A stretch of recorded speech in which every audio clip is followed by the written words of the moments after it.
Well, as I mentioned, when I saw the film, it was, it's one of those types of things. My initial reaction was, it's this is too good to be true.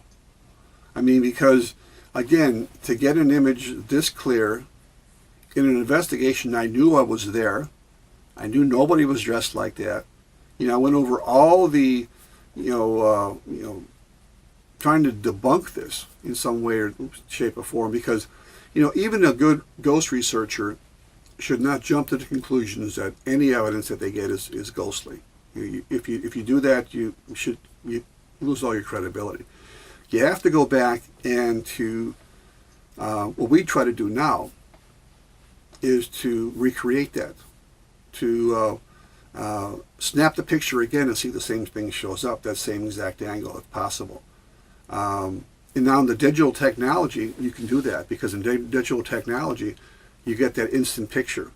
So if we see something in the instant picture, right away, wait, we don't move, we snap another picture again to see if it shows up again.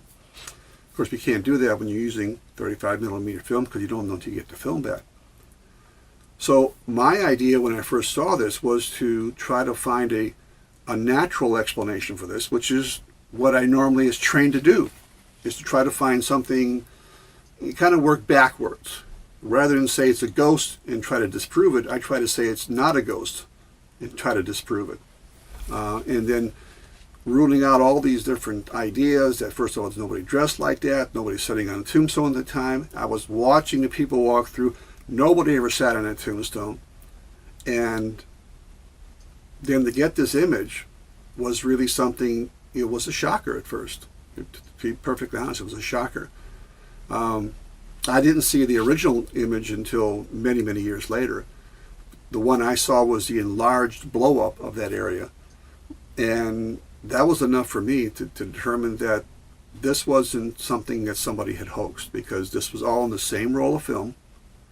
It wasn't something that was shot later, where maybe we weren't there, that somebody sat there and hoaxed it. This was during the entire roll of film that was shot.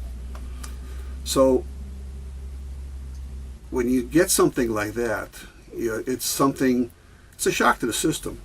And at the same time, you want to say it's paranormal right away, but you have to go through the thought processes of what this could be besides being paranormal.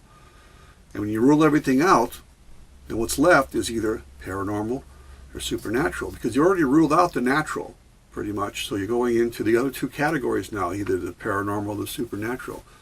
And it's something we still can't explain, so I could probably call it supernatural or paranormal supernatural, because it's something we can't explain, but yet it's definitely a figure of a person. It's not a foggy image, it's not a hazy glare, it's not a sunlight or glare in the lens, or